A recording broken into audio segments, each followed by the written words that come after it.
Mais je rajouterais qu'il faut trouver un zébrologue, hein.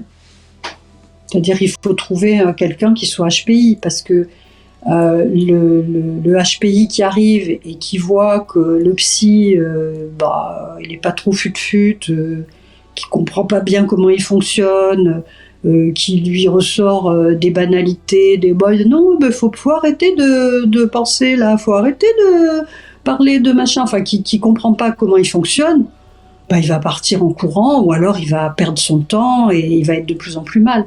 Donc non, il faut trouver un zébrologue, vraiment. Je pense que c'est le plus simple.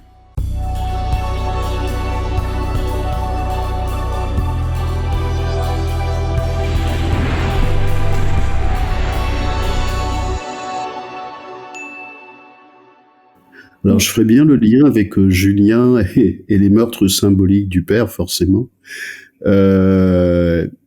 Comment il est arrivé, Julien ?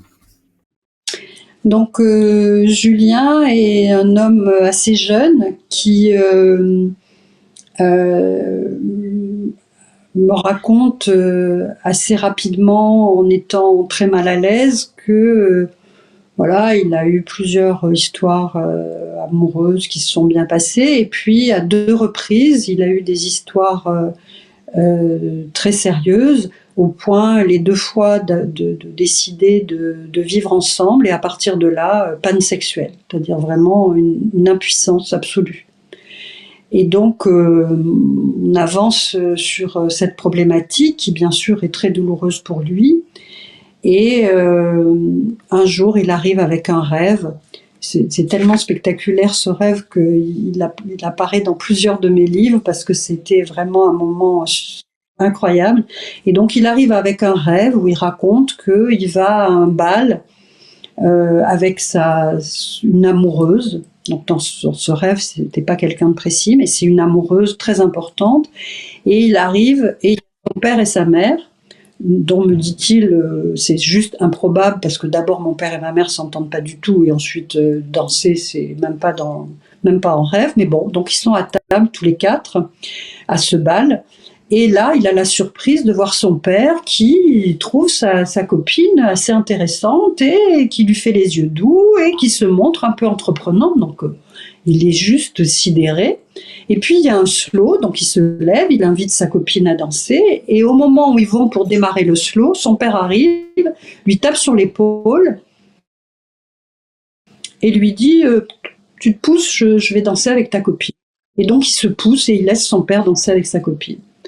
Et là, on a fait toute la psychanalyse grâce à ce rêve-là, parce que une fois qu'il me raconte ce rêve, il me dit « Mais c'est incroyable, quoi, que je laisse mon père danser avec ma copine, mais c'est juste pas possible ».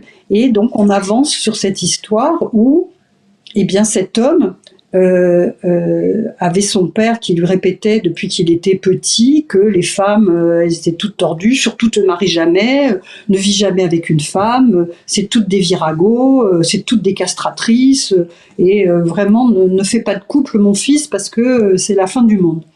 Et donc tant que c'était des copines comme ça, tout allait bien. Et puis à partir du moment où il enfreignait l'injonction du père à pas vivre en couple, il perdait ses moyens, puisque son père avait un droit de veto sur ses désirs. Et donc, dans le travail, on a avancé là-dessus, et de temps en temps, je lui disais « Aujourd'hui, qu'est-ce que vous feriez au bal ?» Je lui dirais non.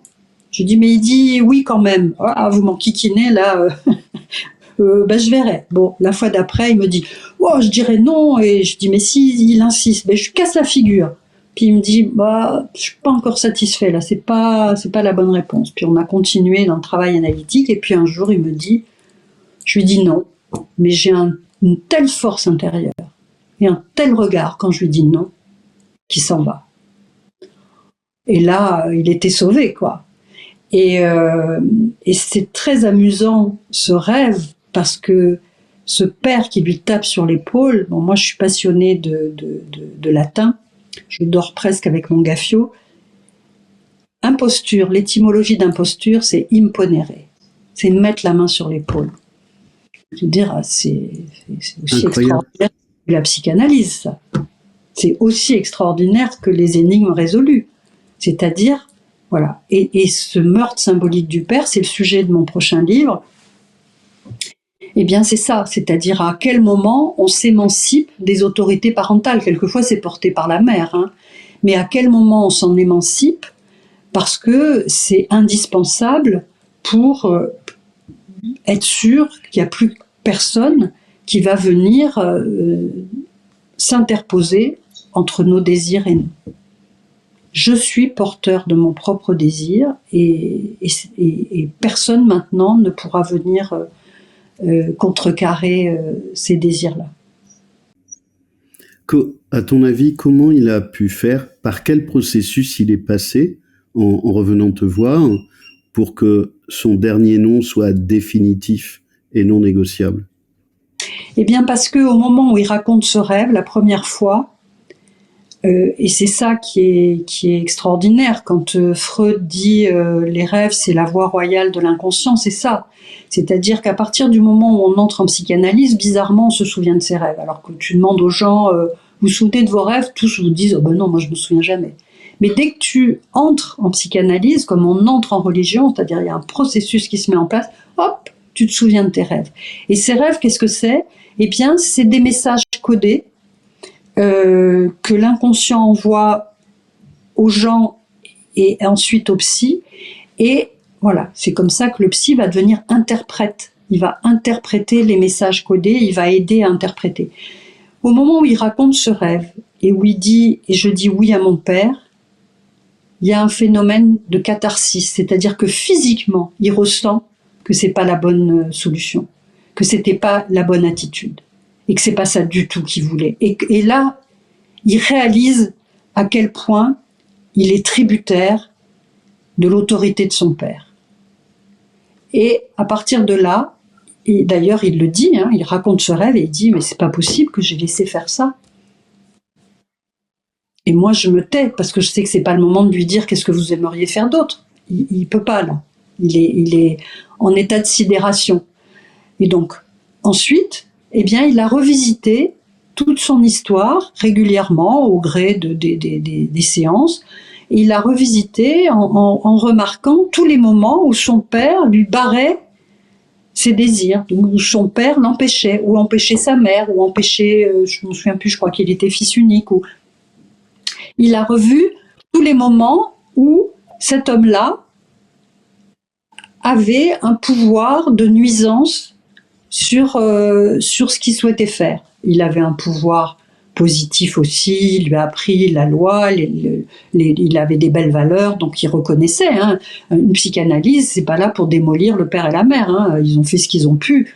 Et on n'est pas dans le jugement du père et de la mère, on est juste dans quelles sont les conséquences, quelquefois même quand ils ont bien voulu faire, comment l'enfant a vécu ça et comment à l'âge adulte, eh bien ça l'encombre encore. Et donc là, petit à petit, il a revisité toutes les situations où eh bien, il s'empêchait parce que son père lui avait insufflé des injonctions qu'il avait fait siennes, alors que c'était pas des bonnes choses pour lui. Donc c'est cette forme d'externalisation à relier tous les points qui fait qu'il y a une conscientisation de choses qui étaient plutôt immergées et d'une décision qui va aller en augmentant pour qu'il y ait une espèce de radicalité qui embarque toute son intériorité à lui, qui va modifier le processus interne. Et le nom va corriger le rêve. Ouais. Et à chaque fois dans mes récits, donc je disais que je racontais la salle d'attente, et à chaque fois je mets l'épilogue, c'est-à-dire qu'est-ce qui s'est passé après. Et donc après j'ai reçu un faire-part de mariage quelque temps après. Il a trouvé une copine, il s'est mis avec et c'était ok quoi. Ça y est. C'est très joli tes épilogues d'ailleurs dans chaque histoire parce que ça c'est un peu comme les films que tu mets après, c'est un certain film alors et c'est structuré, c'est vraiment je trouve intéressant pour passer d'une histoire à une autre. Il y a ça y est.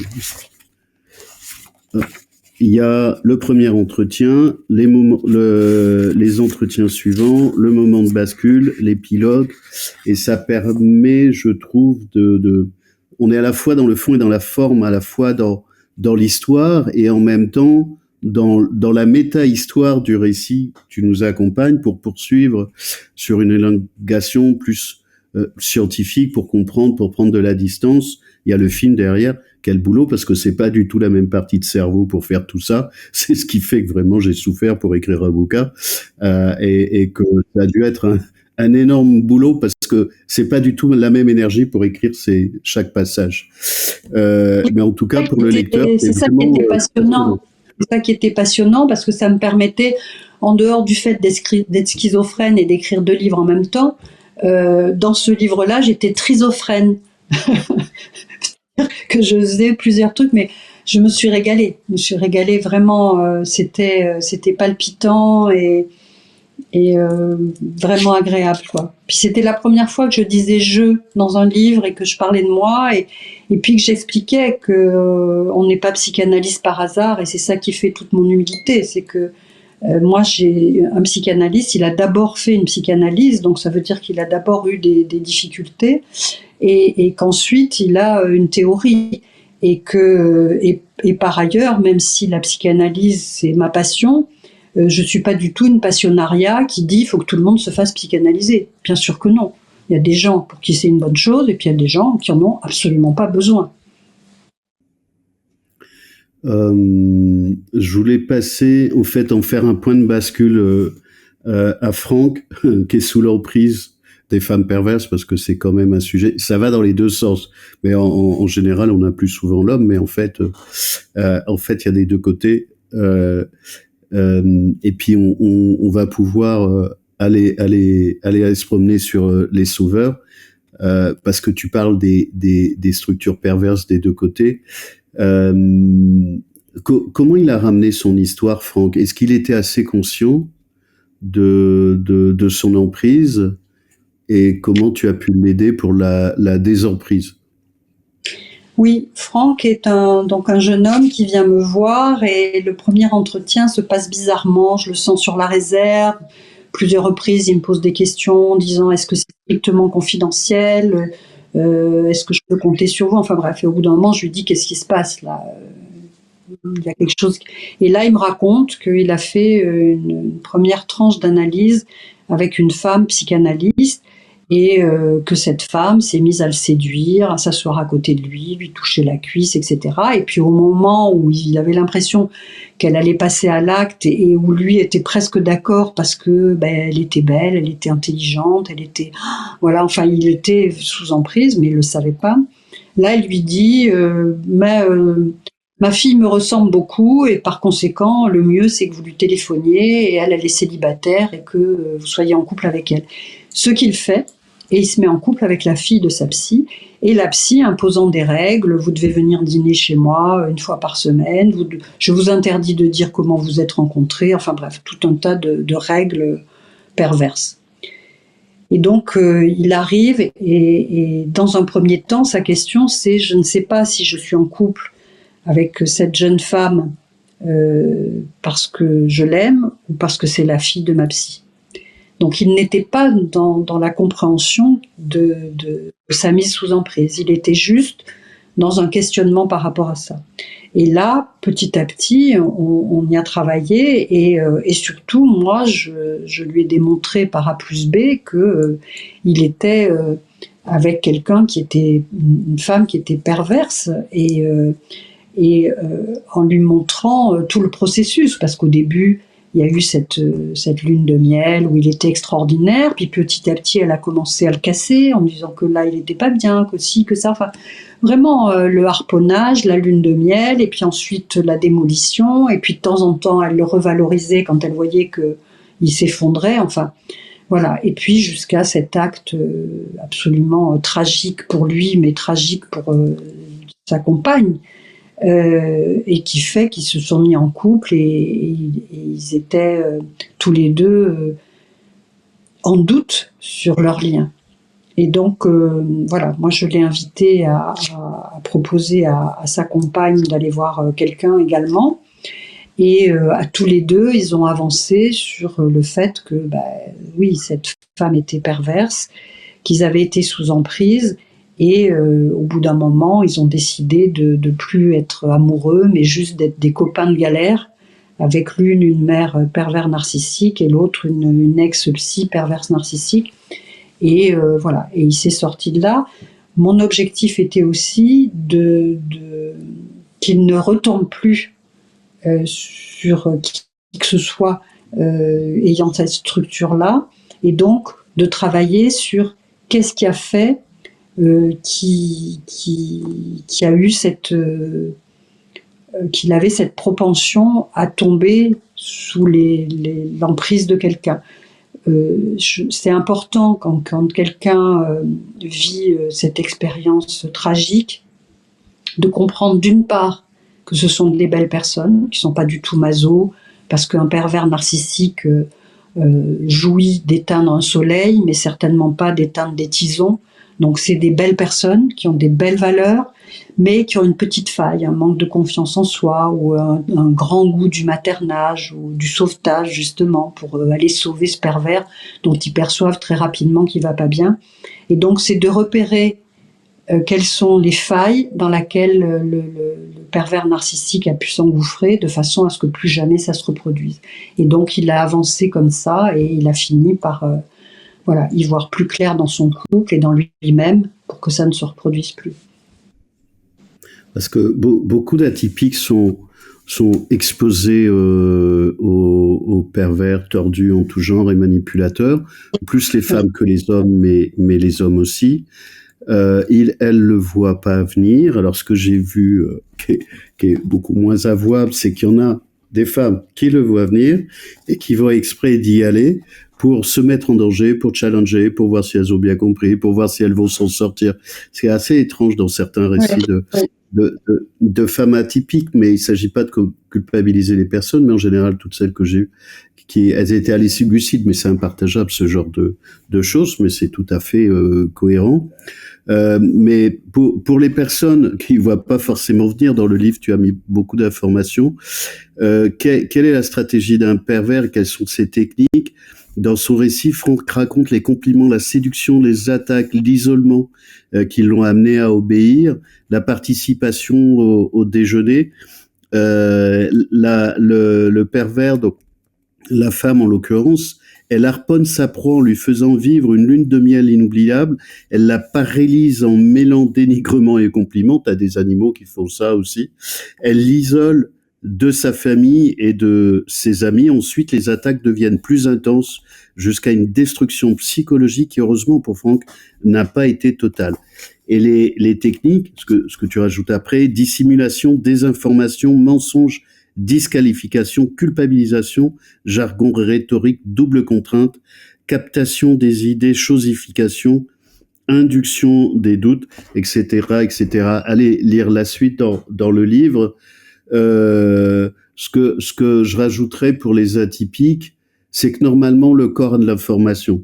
Mais si, comme beaucoup d'atypiques, on est coupé, insensibilisé, que le cerveau prend tout le pouvoir, en fait, il y a des informations qui arrivent dans le corps, d'intuition, de sensation, de perception, et le cerveau les prend pas en compte. Ce qu'on peut rajouter pour les HPI atypiques, dans le fait d'être dissocié et de pas avoir accès à toutes les informations qui arrivent dans le corps. Oui, c'est d'ailleurs, si je devais conclure sur mon livre Bienvenue en thérapie, je dirais que c'est un vrai sujet. J'ai pas traité ce cas-là dans ce livre, mais c'est un vrai sujet, un HPI qui ouvre la porte d'un psy. C'est un vrai sujet pour les psys et pour les HPI. Pourquoi ? Parce que moi, j'avais un ingénieur mathématicien brillantissime, HPI+++, qui est arrivé parce qu'il allait vraiment mal, hein, tous ses couples se cassaient la figure, il était vraiment très déprimé, voire début de dépression nerveuse, donc un mal-être intense. Et il est arrivé, et la première consultation, il me dit, il a tout lu, Freud, Lacan, Jung et consorts, et qu'il savait tout par cœur. Et et il me dit, donc c'est génial, je vais pouvoir avancer très vite. Et je lui dis, ben non, c'est pas génial parce que, parce que votre tête, elle est en mouvement sur tous les concepts. Et là, c'est pas le sujet. Le sujet, c'est vous, c'est pas les concepts. C'est pas Freud, c'est pas Lacan qui est là, c'est vous. Et donc à chaque fois qu'on commençait à déterrer un petit truc, il disait, ah oui, mais ça c'est un problème oedipien. Ah ben oui, mais ça c'est un problème de rage narcissique. Ah ben oui, mais ça c'est... Et il me sortait tous les concepts de la planète. Et je lui disais, mais ça c'est votre tête qui fait le boulot. Or votre corps, qu'est-ce qu'il dit votre corps? Qu'est-ce que vous ressentez? Et il y avait... donc ça a été... c'est être HPI, quand on va faire une psychanalyse, c'est un énorme frein parce que ça nécessite d'arrêter le petit hamster qui est dans la tête pour que l'inconscient envoie ses pépites. Or, si c'est sans arrêt en train de mouliner, il n'y a pas de vide suffisant pour que tout d'un coup advienne un message de l'inconscient. Et quand par hasard le message advient, hop, tout de suite on sort les bouquins pour savoir si Freud, Lacan et Jung n'ont pas déjà parlé de ce truc-là. Et donc, c'est vraiment quelque chose qui est difficile parce que il faut, alors je déteste cette expression, il faut absolument que j'en trouve une autre, mais bon, ça va parler à tout le monde, il faut lâcher prise. C'est-à-dire que là, tout d'un coup, il faut y aller. Il faut accepter qu'il y a une partie de nous dont on ignore tout. C'est-à-dire qu'on a un inconscient qui nous pousse à dire des choses qu'on ne voudrait pas dire, à faire des choses qu'on ne voudrait pas faire, à poser des actes qu'on ne voudrait pas, et puis avoir des actes manqués, puis des lapsus, puis des trucs. Enfin, on n'est pas maître chez nous. Et ça, c'est insupportable. C'est je veux tout contrôler, je suis là, et voilà, et les vaches seront bien gardées. Donc, HPI, quand on pousse la porte d'un psy, eh bien, il y a tout un travail de déconstruction des défenses qui est très long. Parce que y a le corps qui est coupé de la tête, hein, c'est la tête et les jambes, donc là il y a que la tête qui fonctionne, et il y a je veux comprendre et je veux le concept qui va bien. C'est pas de ça qu'il est question, là il est question de chair, d'émotion, de douleur, et de se laisser aller pour essayer de faire des liens, mais qui sont pas des liens intellectuels, qui sont des liens d'intuition, qui sont des liens charnels, et puis d'accepter les catharsis, d'accepter de pleurer à un moment, d'accepter d'avoir le ventre qui se noue, d'accepter... Donc tout ça est compliqué. Mais quand ils y arrivent, alors là, ils y arrivent bien.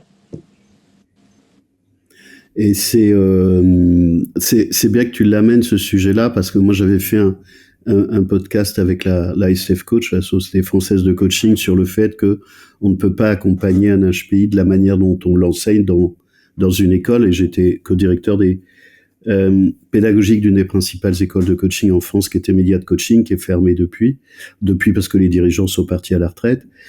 Ça vaut tout autant pour les thérapeutes, pour les psys. On n'accompagne pas un HPI comme quelqu'un lambda, parce qu'il va se faire coincer, il va être scanné, on va lui balancer des pots de banane. Jusque-là, tout ça est normal. Évidemment, il va avoir besoin de réassurance. Évidemment, il faut être en confiance.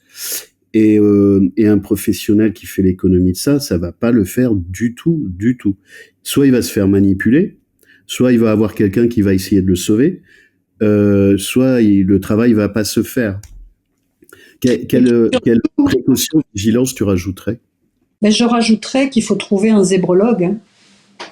C'est-à-dire qu'il faut trouver quelqu'un qui soit HPI, parce que le HPI qui arrive et qui voit que le psy, il n'est pas trop fut-fut, qui comprend pas bien comment il fonctionne, qui lui ressort des banalités, non, mais faut arrêter de penser là, faut arrêter de parler de machin, enfin qui comprend pas comment il fonctionne. Il va partir en courant, ou alors il va perdre son temps et il va être de plus en plus mal. Donc non, il faut trouver un zébrologue, vraiment. Je pense que c'est le plus simple. Et pour les personnes HPI, il y a vraiment un cahier des charges et une confrontation, parfois, comme tu le dis, au bénéfice de la relation et du travail qui est demandé. Oui, et que le psy, enfin moi ce que j'ai fait avec ce monsieur et puis avec d'autres, hein, que le psy tout de suite lui dise c'est parfait, vous sachiez tout sur Freud, Lacan, etc. Là, je vous demande juste de le laisser à la porte et d'arriver nu et cru, vous. Là, juste vous, qu'est-ce que vous ressentez? Qu'est-ce que vous avez vécu? Comment ça s'est passé? Et on s'en fout des concepts. C'est pas le sujet. Si vous voulez écrire une thèse sur la psychanalyse, allez-y, je vous aiderai même si vous voulez. Mais là, aujourd'hui, on parle de vous en tant que personne. Et c'est pas une tête bien pleine qui vient sur le divan. C'est un individu avec sa chair, avec son cœur, avec ses tripes, qui est là et qu'il faut accompagner. Ça n'a rien à voir. Et intellectuellement, oui, d'ailleurs, je me souviens avoir dit à cet homme-là, je lui dis, mais intellectuellement, je suis sûre que vous me damez le pion sur Freud, Lacan, etc. Parce que moi, dans mes études, bien évidemment que j'ai travaillé, mais je ne me suis pas acharnée. Tandis que vous, comme vous étiez soucieux de ça, vous vous êtes acharné. Et je suis sûre que si je vous dis Le rêve et son interprétation de Freud, page 58, vous allez me dire la page 58 par cœur.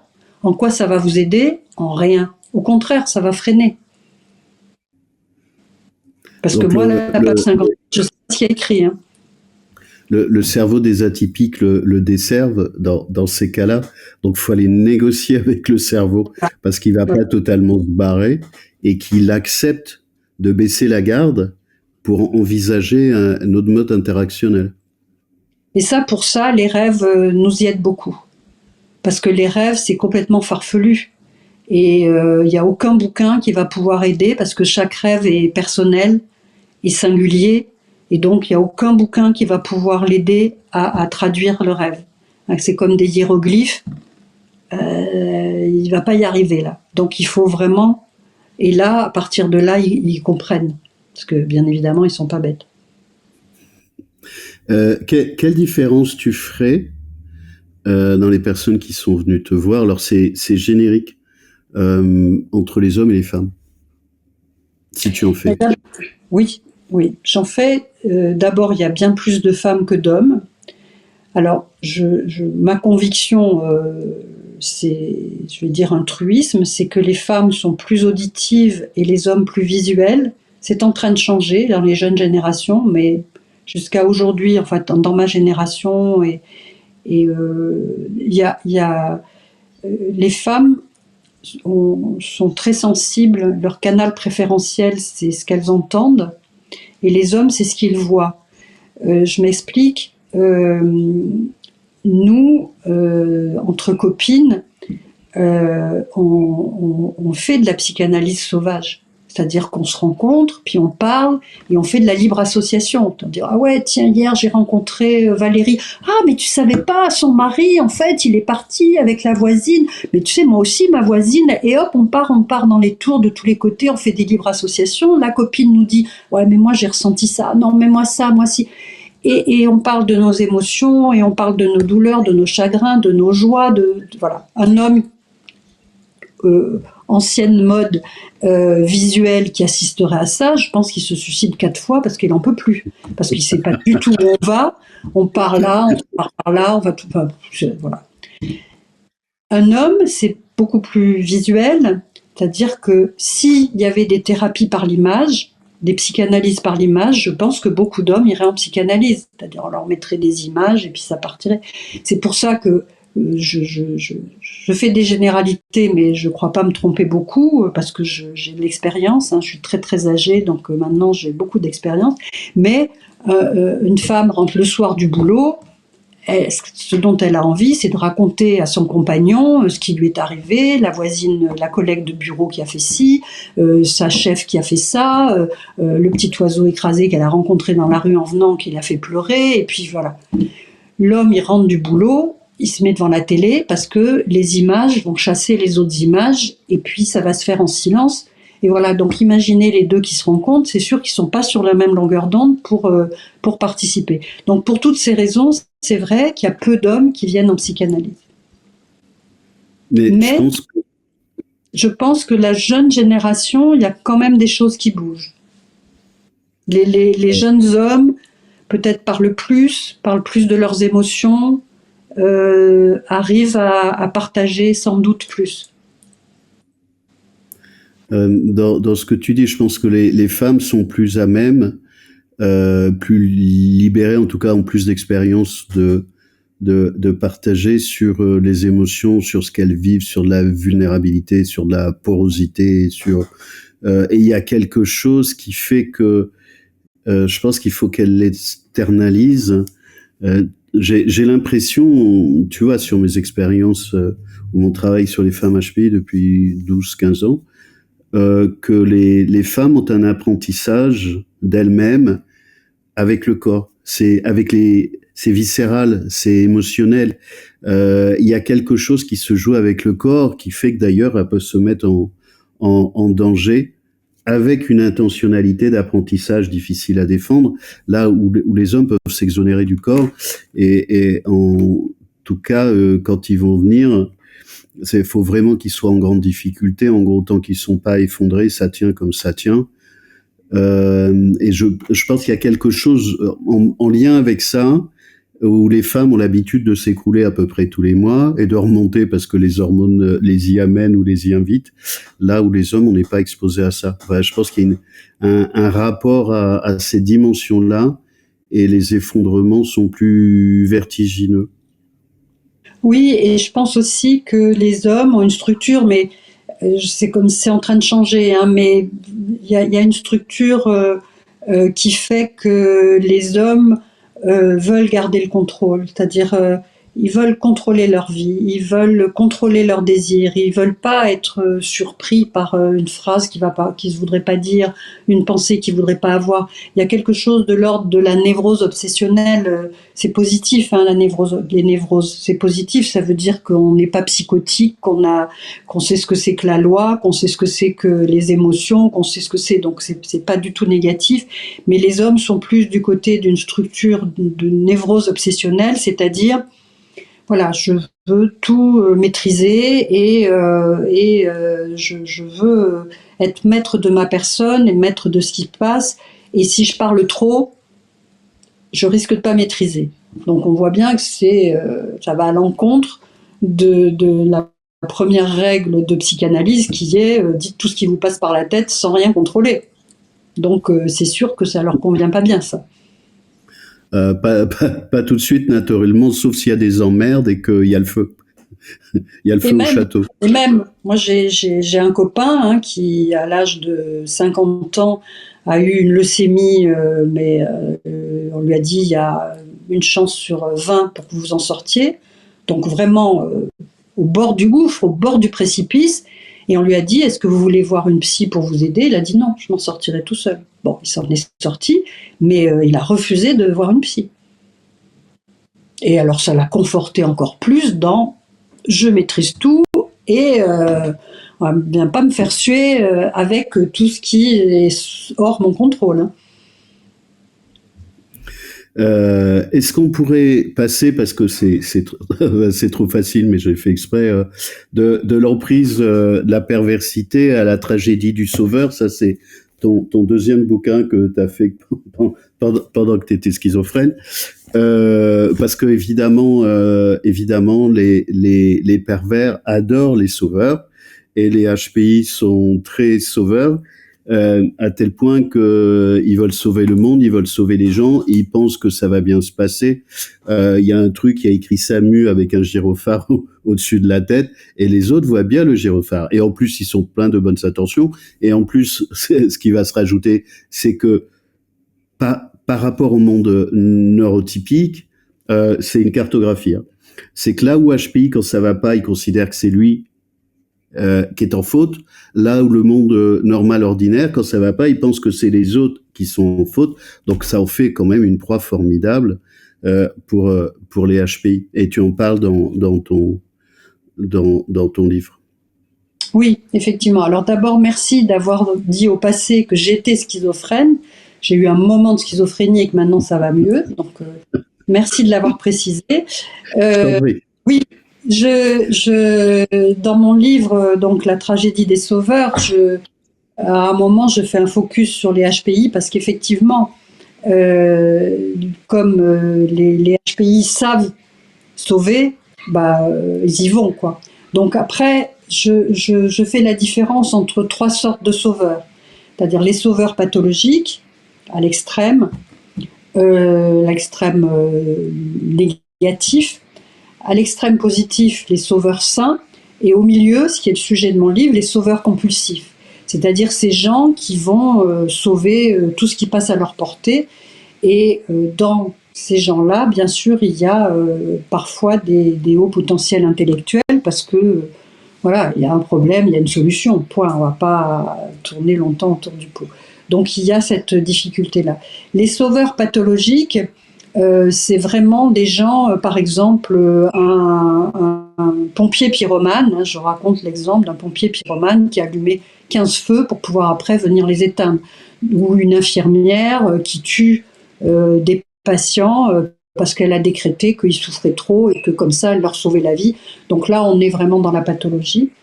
Les sauveurs saints, c'est des gens qui vont proposer leur aide, qui vont proposer de venir aider. C'est des gens qui sont vraiment dans l'abnégation et dans l'offre de pouvoir aider. Les sauveurs compulsifs, donc le sujet de mon livre, c'est des gens qui sont tombés dans la marmite quand ils étaient petits, c'est-à-dire qu'ils sont nés dans des familles où la mère était dépressive, où le père était suicidaire, où le frère était handicapé, où le couple allait pas bien, et qui se sont dévoués pour essayer de sauver les gens de leur famille, et qui à partir de là ont eu la conviction que leur identité c'était sauveur, et qu'ils pourraient être aimés que en étant utiles et en sauvant. Pourquoi j'appelle ça la tragédie des sauveurs, c'est que ils subissent effectivement plusieurs tragédies.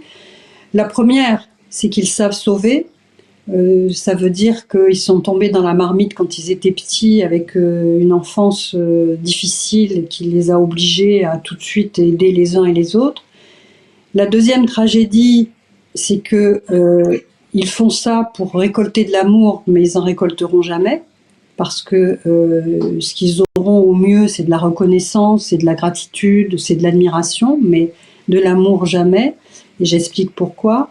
Et la troisième tragédie, c'est que ce duo sauveur-sauvé se termine toujours mal. C'est-à-dire qu'à un moment, le sauvé va mordre la main qui l'a nourri, ou alors le sauveur va pas vouloir que le sauvé soit guéri complètement, parce que sinon, il perd son identité de sauveur. Donc voilà, c'est à minima ces trois tragédies-là que vivent les sauveurs, mais il y en a plein d'autres aussi. Je pense que c'est vraiment un sujet extrêmement important pour les atypiques. Sur ce que tu dis de l'enfance pourrie, alors c'est ce qui me fait me raccrocher à ce dont on parlait tout à l'heure, de la vie intra-utérine, de ce qui a pu s'y passer. Je raccroche ça aussi au fait que les HPI ne font pas de crise d'adolescence, ils peuvent faire d'autres crises, mais pas de crise d'adolescence. Et surtout, ils ont une posture de parentalisation. Ils sont parents de leurs parents, parents de la famille, sauveurs de la famille, voire parents de l'arbre généalogique, pour sauver l'arbre généalogique consciemment ou inconsciemment, quitte à faire fusible, enfin, les histoires. C'est pas automatique, moi ça me rassure, hein, parce que j'ai entendu beaucoup d'histoires d'enfants, histoires pourries d'enfants, au point qu'à un moment donné, je me suis dit, est-ce que tous les HPI ont une enfance traumatique, parce que c'est quand même prévalent. J'ai des exemples que non, mais j'ai quand même beaucoup d'exemples que c'est très très fréquent, où la mère ou le père racontaient leurs histoires sexuelles de débordement, où la mère ou le père défaillant, mais plus souvent la mère projetée avec un instinct de jalousie sur la fille. Où l'enfant HPI, de toute façon, il veut tout sauver, y compris ce qu'il a compris qu'on lui a pas dit, en lien avec ce que tu avais donné tout à l'heure. Et après adulte, évidemment, dans les couples, tout ça se reproduit inconsciemment, en pensant qu'en étant sauveur, on va être aimé. Mais c'est la dernière chose qu'il faut faire pour être aimé. Mais la dernière chose. Que ça va être réciproque, ça, faut juste oublier. La réciprocité. Ah oui, ce que tu avais mis quelque part... Ah, pardon, je l'ai pris. Hein. Tu l'as mis à la fin, mais j'ai les deux livres en même temps dans la tête. Leur dette est impossible à rembourser. Quand j'ai vu ça, mais je dis, mais oui, mais bien sûr. Dolto a demandé un destin. Les sauvés ont d'autres tragédies et qui va nuire à la relation. C'est que d'une part, le sauveur a été témoin de leur honte, de leur incapacité à s'en sortir, de leur côté victime impuissante. Ensuite, ils ont contracté vis-à-vis du sauveur une dette qui est incommensurable et irremboursable. Donc à partir de là, la relation est faussée parce qu'ils savent que c'est terminé. Je raconte l'histoire à un moment d'une femme DRH que sa copine a aidée parce qu'elle était au bord du suicide, etc. Et donc la copine, je vais l'appeler Caroline, je me souviens plus du nom que j'ai donné, se rend compte que elle est à nouveau dans ce duo, elle sauveuse et puis Marie sauvée, et que ça va mal se terminer. Donc dans un sursaut de lucidité, elle demande à la copine DRH, Marie, de l'aider à faire un PowerPoint pour un cabinet d'avocats, etc. Donc Marie l'aide à faire son PowerPoint. Et puis, à un moment, quelques jours après, elle se retrouve et Marie redit « Mais tu te rends compte, tu m'as sauvé la vie, mais c'est une dette incroyable. » Et Caroline lui dit « Oui, mais regarde, toi, tu m'as aidé, toi aussi, on a fait un troc, tu m'as aidé pour le PowerPoint. » Et là, Marie lui dit « Mais attends, entre sauver la vie et sauver un PowerPoint, il n'y a pas photo. » Et là, Caroline, intérieurement, est effondrée. Elle sait que c'est foutu, que la relation est foutue. Parce qu'il y a quelqu'un qui est en position dominante et l'autre qui est en position dominée et que c'est irrécupérable. Et comme tu le disais aussi, ça ne peut pas se renverser. Je donne comme métaphore un ambulancier. Un ambulancier qui conduit son ambulance, il y a le patient derrière. On n'a jamais vu un ambulancier qui à un moment se dit « bon, j'en ai marre de sauver, d'être ambulancier » et qui se tourne vers le patient derrière en lui disant « est-ce que tu veux pas venir conduire mon ambulance et moi je me mets derrière ?» Ça n'existe pas, ça. Donc c'est fini. Une fois que la relation est partie sur ce mode-là, c'est terminé. Sauf si on est sauveur saint. D'ailleurs, dans les métaphores, parce que j'aime bien les métaphores, dans les métaphores des sauveurs saints, je parle de l'hôtesse de l'air. On a tous vu dans un avion l'hôtesse de l'air qui vient nous raconter qu'en cas de dépressurisation de l'appareil, le masque va tomber et qu'on va le mettre et qu'à ce moment-là, il y aura de l'oxygène, etc. Et elle précise, si vous avez des enfants, mettez d'abord votre masque, c'est-à-dire sauvez-vous vous-même avant d'aider l'enfant. Ben, les sauveurs saints, c'est ça, c'est-à-dire ils se sauvent eux-mêmes et puis après ils aident les autres. Et puis surtout, ils proposent. Les sauveurs compulsifs dont je parle, c'est des gens qui vont harponner le premier qui passe et qui va pas bien, parce que c'est leur mode de vie, c'est-à-dire c'est leur identité. Je suis sauveur, donc il faut que je sauve. Si j'ai personne à sauver, je suis rien. Donc c'est là où on est dans quelque chose de difficile. Je parlerai pas de pathologie, parce que ce sont des belles personnes qui aident et qui réussissent à aider. Mais c'est juste un biais de personnalité qui se retourne contre eux. Donc il y a vraiment à travailler là-dessus pour comprendre que on peut pas sacrifier toute sa vie pour les autres et puis que ça se termine mal et qu'après on soit malheureux, puis qu'on répète et qu'on répète ce processus et que vraiment au bout d'un moment on n'en peut plus, quoi. C'est un vrai sujet pour les professionnels aussi. Enfin, moi, dans mes différents métiers, j'ai un métier de superviseur de professionnels, consultant, coach, psy.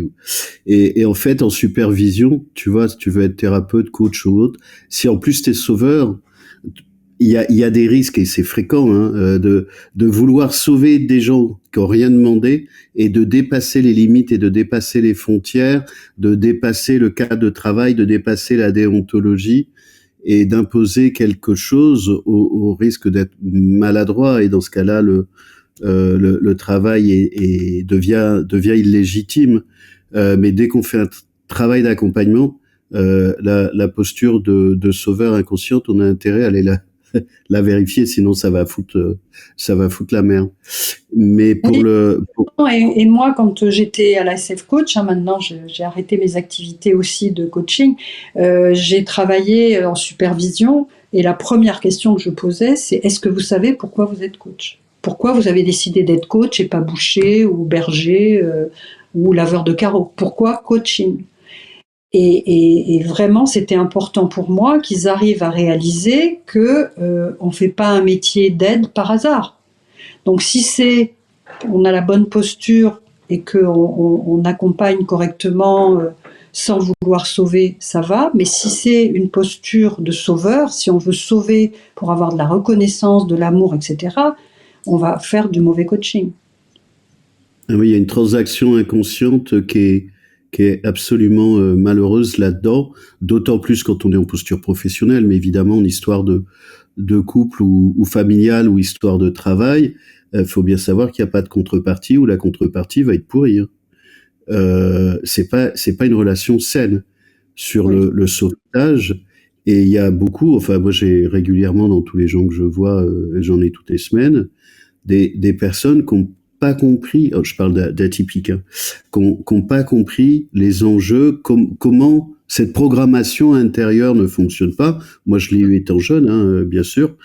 J'ai fait beaucoup de sauveteurs, ça a beaucoup merdé, je me suis fait beaucoup détruire et trahir. Mais c'est ça que ça conduit à rencontrer, et il vaut mieux le savoir le plus tôt possible. Ça ne marche pas, c'est un truc de merde. C'est pas que ça marche pas, c'est qu'à l'arrivée, c'est pire qu'au départ. On peut, et si ça fonctionne, forcément, on va se ramasser à l'arrivée. C'est-à-dire que la facture, c'est à l'arrivée. C'est pas possible. Et aussi, dans ce que tu avais écrit, il y aura pas la contrepartie. Parce que la personne va pas supporter. Parce que la personne ne peut pas rencontrer la contrepartie. Ou ce que tu as dit, mais c'est vraiment un point important pour que les gens comprennent, c'est que la personne ne va pas supporter que tu sois témoin de ce qu'elle a vécu. Oui, il y a eu tu es témoin de ma perte de dignité. Et en plus, c'est un cadeau empoisonné que je pourrais jamais te rembourser. D'ailleurs, je raconte des anecdotes amusantes, et en particulier, c'est un humoriste qui racontait qu'il habitait dans une HLM, qu'ils étaient très pauvres avec sa mère, leurs enfants, mais que malgré tout, ils arrivaient quand même à manger correctement. En revanche, il y avait une voisine qui était mère célibataire et avec 2 enfants, et là, c'était très, très difficile. Donc, régulièrement, sa mère faisait à manger un peu plus et allait porter à manger à cette voisine. Et de temps en temps, elle disait à son fils, va demander du sel à la voisine. Et le fils disait, mais ça va, on a du sel à la maison. Oui, mais ça va lui rendre un peu de dignité. Ah, c'est très beau ça. Je l'ai vu dans ton livre, c'est magnifique.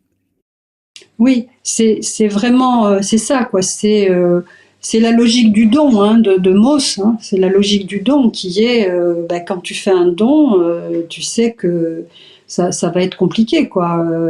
Donc, et là, le don, c'est de sauver quelqu'un, parce que les sauveurs, ils choisissent pas juste de sauver quelqu'un qui s'est tordu la cheville dans la rue. Non, c'est quelqu'un qui est au bord du suicide, qui est effondré, qui est en dépression nerveuse, qui est dans du burn-out, etc. Et il faut des grands sauvetages, sinon ça n'a pas d'intérêt. Et plus le sauvetage est grand, plus la dette est grande. Et irremboursable. Oui, irremboursable. Sauf à considérer qu'on n'attend pas une contrepartie. Mais il faut être bien clair sur le sujet. Et qu'il n'y a pas de dépendance. Même, c'est faussé dès le départ, tu vois, c'est faussé. Il y a eu tu as été témoin de la perte de dignité. Tu as été témoin de la difficulté à trouver des solutions seul. Tu as accompagné ça. T'as réussi là où l'autre a échoué. Enfin, c'est fichu d'avance. C'est incroyable, hein? Oui. C'est pour ça que c'est vraiment d'arriver à comprendre que même quand tu as la solution, si l'autre te le propose pas, si l'autre te le demande pas, sauf si tu as quelqu'un qui est en train de se noyer, qui a de l'eau plein la bouche, t'attends pas qu'ils te disent sauvez-moi. Là, tu vas, tu jettes la bouée. Mais en dehors de ça, ou qu'il y a la carotide tranchée, tu te précipites, tu fais un point de compression. Mais en dehors de ces exemples-là, il faut que la personne demande. D'ailleurs, je raconte un exemple que j'ai vécu moi. Hein. Je parle pas de la tragédie des sauveurs avec autant de précision si j'étais pas passée par là, mais je me suis soignée. Mais je raconte les premières victoires.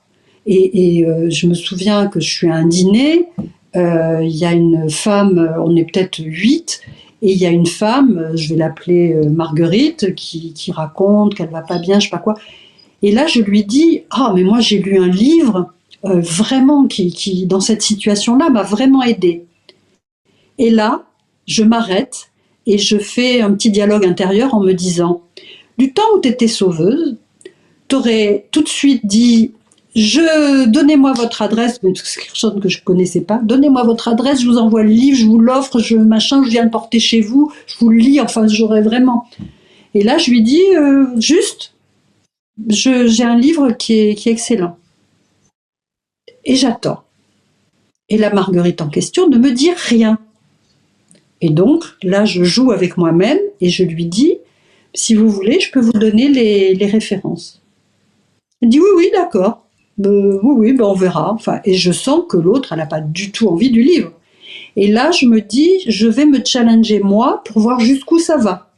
Et donc, à la fin du repas, tout le monde se lève pour partir, etc. Et donc, je vais vers elle et je lui dis, vous savez, hein, si vous voulez, j'ai les références. En fait, je faisais ça pour moi vérifier que par le passé, eh bien, j'aurais imposé mon aide de sauvetage à quelqu'un qui n'en voulait pas. C'est-à-dire qui a exprimé une problématique, mais qui ne veut pas régler cette problématique, en tout cas pas là maintenant. Eh bien, cette personne ne m'a jamais demandé les références du livre. Pour la petite histoire, c'est le livre d'Alice Miller, tout d'un coup j'ai un trou, Le drame de l'enfant doué, de Lise d'Alice Miller, que j'avais, voilà. Et donc, cette femme-là n'a jamais voulu mon bouquin, et par le passé, je peux vous garantir qu'elle aurait eu le bouquin dans les mains, de force, hein, parce que moi, ça m'a sauvée, donc elle allait être sauvée, c'est sûr. Et là, on réalise qu'il y a des gens qui n'ont pas envie d'être sauvés. Pas du tout. Et que les sauver de force, c'est irrespectueux. Alors que on fait ça avec les meilleures intentions du monde, croit-on. Ouais. Et comme je dis parfois, c'est pas l'intention qui compte, c'est l'effet qu'on produit. Et sur ce sujet-là, en fait, dans le décalage entre typique et atypique, je rappelle que je distingue les choses et que je ne fais pas de guerre de communauté, il y en a déjà assez sur Terre. Donc je distingue les communautés, il y a des exceptions à tout, et je n'oppose pas les communautés. Mais en tout cas, ce que me ramènent aussi des praticiens, thérapeutes, psy, médecins ou autres, qui valident ce que moi je retrouve, j'observe, je constate ou j'étudie depuis longtemps, c'est que là où les atypiques, tu l'as dit un peu tout à l'heure, Hélène, enfin tu l'as bien dit tout à l'heure, c'est pas un peu, tu l'as bien dit, c'est que là où les atypiques, en fait, ils vont chercher des solutions, considérant que tout le monde voudrait la même chose, ce sur quoi ils s'illusionnent totalement. Dans le monde ordinaire, les gens s'accommodent des problèmes. Parce que les problèmes, ça permet de couiner, ça c'est moi qui le dis. Ça permet de se raconter des histoires, ça c'est moi qui le dis. Ça permet de se complaire dans ces problèmes. Ça permet de maintenir le système ou de maintenir une forme d'existence dans l'homéostasie de ce système. Et qui crée des conflits dans les familles ou dans les entreprises, là où un atypique, il dit, s'il y a problème, il y a solution, donc rendez-vous aux solutions. Alors que les gens ne fonctionnent pas comme ça. J'ai des thérapeutes, des psys, j'ai des psychanalystes aussi qui sont dus dans mes interventions, qui me disent, mais en fait, il y a des gens, ils couinent, ils se plaignent, ils repartent, ils viennent, ils couinent, ils se plaignent, ils repartent. Et en fait, le fait de venir en entretien leur permet, paradoxalement, de maintenir le système qu'ils ne veulent pas résoudre. Là où atypique, il est plutôt orienté solution, au risque de ne pas avoir les codes de l'environnement et d'être interventionniste, de paraître comme un sauveur, surtout si il sait pas que la culture autochtone ne fonctionne pas du tout comme ça, au risque d'être maltraitant d'ailleurs et d'être un sauveur contre lequel les gens vont se retourner. Ce qu'il va pas comprendre non plus, c'est la double peine. Oui, oui, oui. Et il y a des gens qui veulent être victimes. Alors, dans mon livre, j'explique à la fin comment on sort du syndrome du sauveur. Alors, j'utilise syndrome du sauveur parce que ça parle à tout le monde, mais je suis pas d'accord avec cette expression parce que syndrome, ça signifie une maladie et être sauveur, c'est pas une maladie du tout, sauf si on est sauveur pathologique. Mais j'explique que d'abord, pour vouloir sortir de cette identité de sauveur, il faut le vouloir. Et j'ai un ami qui m'a raconté une histoire que je raconte, c'est au début du chapitre sur comment se soigner en quelque sorte. Enfin, soigner, ça voudrait dire qu'on est malade. Comment sortir de cette identité de sauveur. Je raconte qu'il a une mère que j'ai appelée Yvonne, d'ailleurs elle s'appelle vraiment Yvonne, et qui a 85 ans, elle habite dans le sud de la France, lui il habite à Paris, et toute sa vie il a vu sa mère qui, quand elle était jeune fille, a sauvé son père, sa mère, etc. Quand elle s'est mariée, elle a commencé à sauver la mère de son mari, la cousine du mari, le neveu, etc. Ils habitaient un tout petit appartement, elle a fait venir tout le monde à la maison, qui dormait sur les canapés, sur les trucs, elle leur donnait à manger, enfin. Et puis ensuite, ils ont eu une grande maison, alors là, c'était plein à craquer de tous les malades de la planète qu'elle voulait sauver. Et puis, il arrive un moment où son mari est décédé, ses parents sont décédés, la cousine, le cousin, elle s'est retrouvée toute seule. Et là, le fils appelle et lui dit « Maman, la première fois que tu es toute seule, je t'invite 15 jours en vacances en Italie, tu as toujours rêvé de visiter l'Italie. » Et sa mère lui dit « Mais je peux pas. » Il lui dit « Mais pourquoi tu peux pas? Là, ça y est, il n'y a plus personne, tu t'occupes. » « Ah si, j'ai 5 chats et je dois les nourrir. » Il dit « Mais d'où t'as 5 chats? » « Ah, ben tu sais, j'ai mis une gamelle devant mon portail avec des petites croquettes. Il y a un chat qui est arrivé, et puis un autre chat, donc j'ai rentré la gamelle, j'ai rentré, et maintenant à la maison j'ai 5 chats et je suis la seule à pouvoir m'en occuper correctement. » Elle avait une position de sauveuse, c'était son identité, et il n'était pas question qu'elle en change. Donc pour elle, c'était bien, et pour vouloir changer, pour vouloir ne plus être sauveur, il faut avoir envie de changer. Si on n'a pas envie de changer, très bien, continuons à sauver. Donc c'est la première condition quand même pour passer de sauveur compulsif à aidant sain. C'est le vouloir. Et on peut pas aller au-delà, c'est ce que le chapitre, c'est le chemin vers soi, dont ce que trouveront les gens. Je prends les thèmes parce qu'ils sont importants, je trouve. Oui. D'abord, c'est avoir envie, sinon, faut juste oublier. Prendre conscience de ses souffrances, savoir comment ça nous touche. Prendre conscience de ses mécanismes de défense. Donc, c'est vraiment une introspection et un travail d'audit personnel. Prendre conscience de ses répétitions. Prendre conscience du système toxique sauveur-sauvé, prendre conscience de ses illusions, et il y en a beaucoup, prendre conscience d'un conflit de loyauté. Ah oui, il y a ça aussi dans ce que tu disais tout à l'heure, pour des personnes qui peuvent être sauveurs ou toxiques, ou c'est la notion de conflit de loyauté.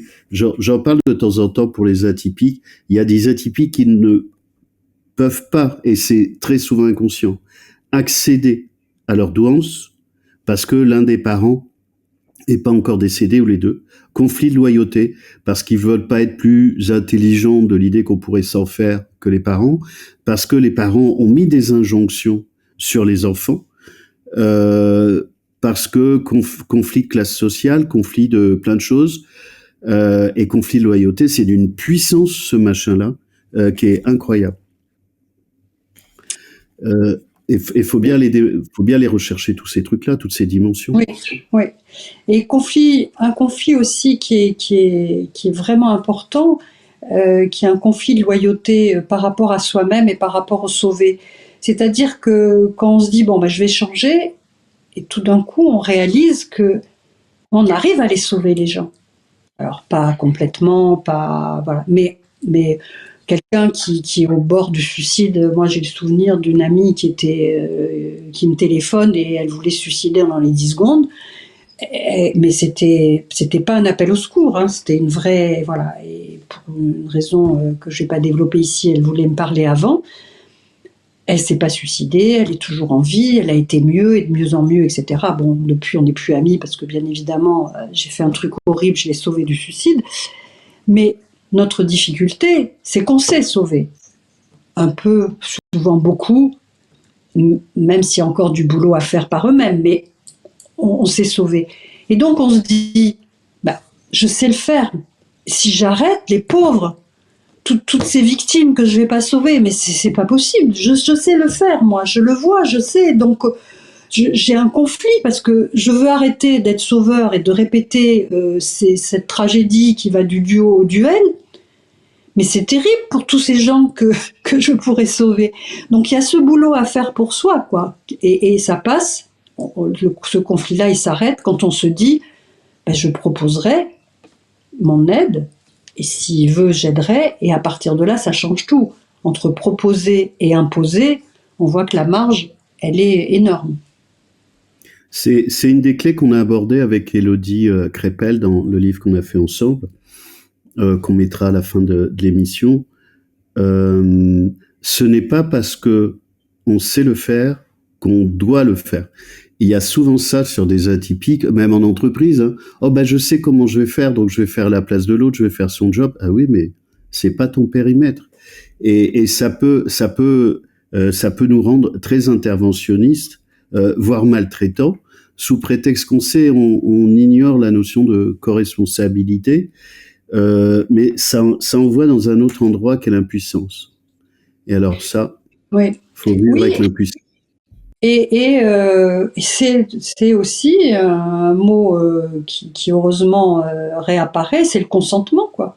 C'est-à-dire, mon livre commence par une anecdote où il y a deux scouts qui arrivent en retard, de louveteaux, hein, de petits scouts qui arrivent en retard à leur réunion du mercredi, et le chef scout les voit arriver, ils sont égratignés, les habits déchirés, les cheveux en bataille.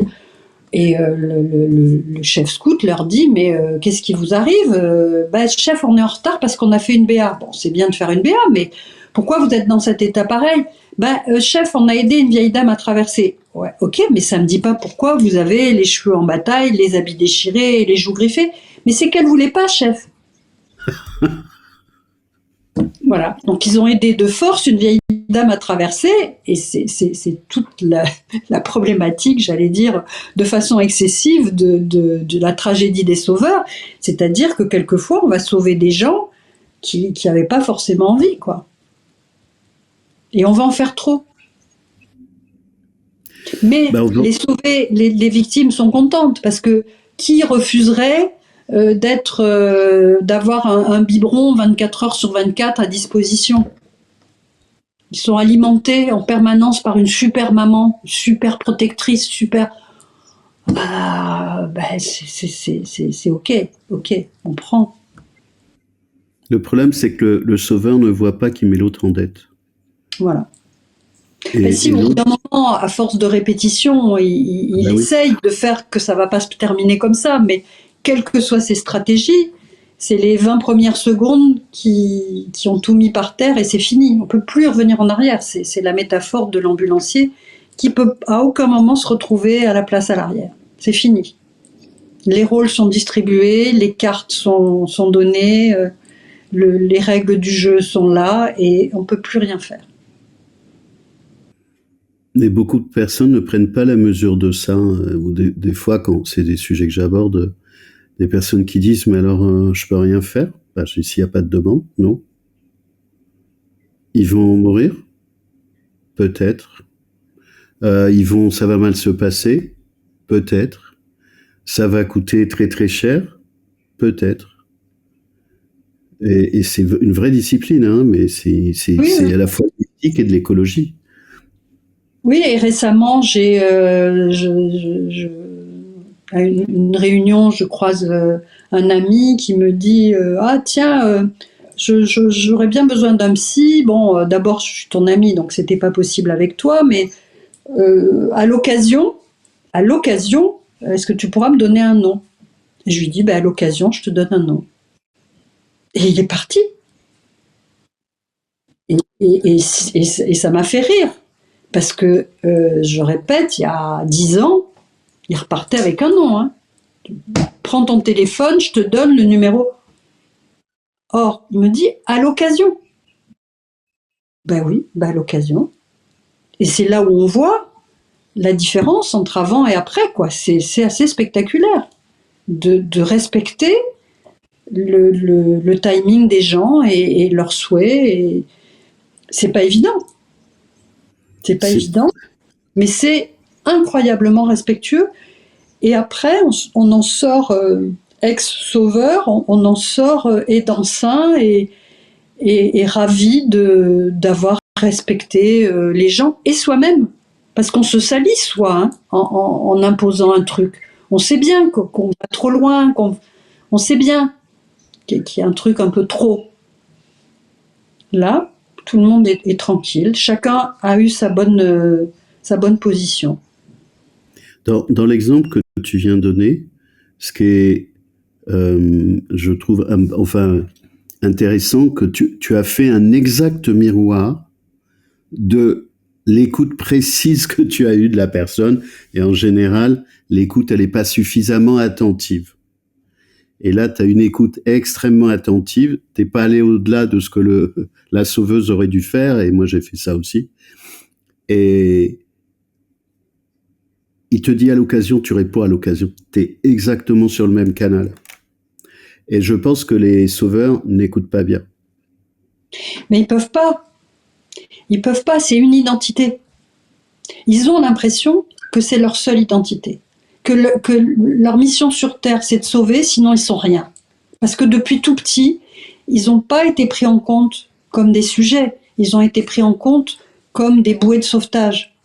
Donc, s'ils sont plus bouées de sauvetage, qu'est-ce qu'ils sont? Et c'est là aussi où c'est très émouvant, parce que ce sont des tellement belles personnes que quand tout d'un coup elles arrivent à devenir des aidants saints, elles réalisent qu'elles ont une super identité. Juste, sont nées dans un mauvais endroit avec les mauvaises personnes qui leur voulaient pas de mal, mais qui n'ont pas pu les prendre en compte en tant que sujet, qui n'ont pas écouté leurs désirs propres, qui n'ont pas écouté leurs craintes, qui n'ont pas écouté leurs projets, et donc qui vont mal, quoi.